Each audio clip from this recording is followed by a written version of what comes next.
मद बिक्री कि संकुचित करने को आपण मैंने जानी रखिथे पूर्वतन मुख्यमंत्री नवीन पट्टनायक सरकार समय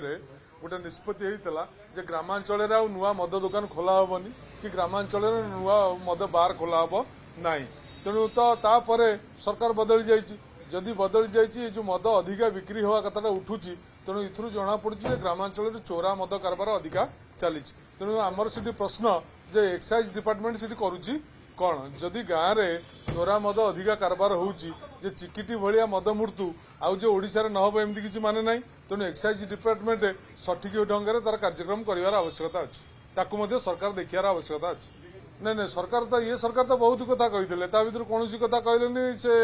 माने समस्त भंडे देले तेणु बर्तमान ये सरकार स्लोगान था मद उच्छेद करूँ मद को कमेबू मद बंद करूँ किंतु मद तो बंद है मद बंद हवा जगह मद अधिका हो चिकिटी तो मद मृत्यु है एमती अनेक जगह भी मद मृत्यु हमार संभावना भी अच्छी तेणु आशा करी सरकार से जत्न मान